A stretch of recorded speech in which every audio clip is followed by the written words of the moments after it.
Get ready, start. Mr. Vice Chairman, first of all, I must place on record my grateful thanks to the University Grants Commission for the work that they have done for the advancement of higher education. They have done good work and in full cooperation with the Education Ministry. This, I think, must encourage state governments to establish university grants commissions or committees in their respective states. What the country needs most is the coordinated efforts of the autonomous university grants commissions working in harmony with the state governments and university authorities. Coordinated efforts are needed to bring about certain uniformity in the standards of university education. Without that, our educational advancement is bound to suffer from various tensions and difficulties. I do agree with my friend that the annual report under discussion is rather a dull report. At least it is not as bright as the two previous reports were. In the previous two reports, the University Grants Commission invited the attention of the nation to certain academic problems, to certain educational needs.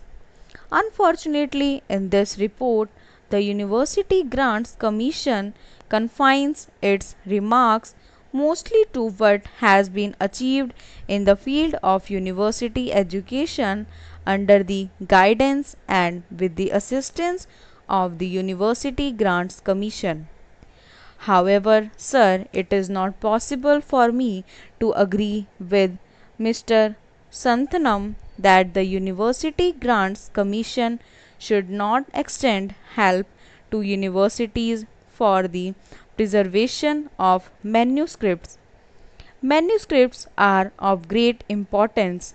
So far as university libraries are concerned, it is the duty of universities to preserve those manuscripts, and it is the duty of the University Grants Commission to extend to universities the necessary financial assistance for maintaining and preserving the manuscripts in good order.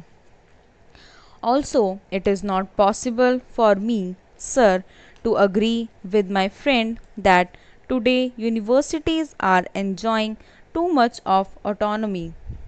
I agree with the University Grants Commission, which 2 years ago remarked that freedom is vital for education and democracy, and I personally feel, sir, that on one plea or the other, university autonomy and academic freedom are being restricted rather than being extended as they must be. I do not think, sir, that a social purpose or a social value can be imparted in the teaching by a teacher through the imposition of restrictions on his freedom of thinking. I feel that teachers need academic freedom for discharging their duties in an efficient way. If we take into consideration the affiliated colleges, we will notice that the teachers are subjected to such humiliating condition that it is not possible for them to discharge their duties to their students, to impart to their students any sense of responsibility or any moral values in their lives. I therefore, sir, feel that it is necessary to be more careful about the preservation of academic freedom to teachers. Sir, we are grateful to the Education Ministry and to the University Grants Commission for upgrading the salaries of teachers in the central universities. Yet a great disparity prevails if the salaries of the teachers of central universities and state universities and affiliated colleges, and this disparity is causing a lot of heartburning and a lot of difficulties. As one connected with education, I may say that there is not such a marked difference in the quality of teachers serving in these central universities and in the state universities and in affiliated colleges as to justify the great disparity in the salaries of teachers of these institutions. I feel, sir, that we must keep in our mind the remarks of the University Grants Commission made in their earlier annual report with regard to teachers' salary.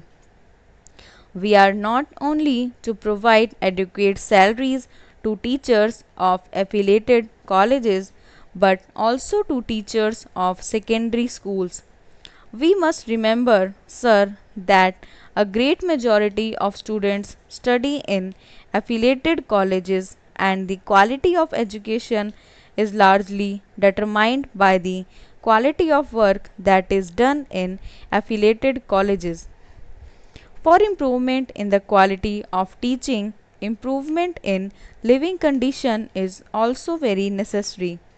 The University Grants Commission has invited our attention in its reports to the appalling conditions in which teachers have to live.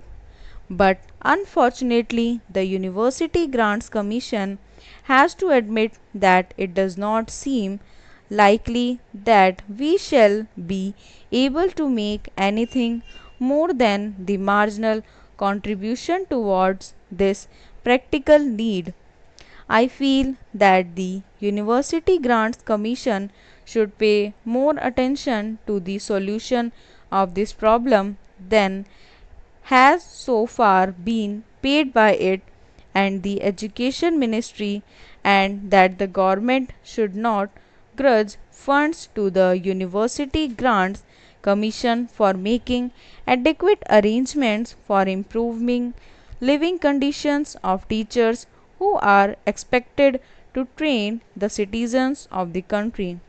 Sir, in the University Grants Commission report, it is maintained that rupees 12,000 should be granted to every affiliated college for the welfare of the teaching staff and that efforts should be made to provide them with quarter, and that too in the vicinity of the college where they teach.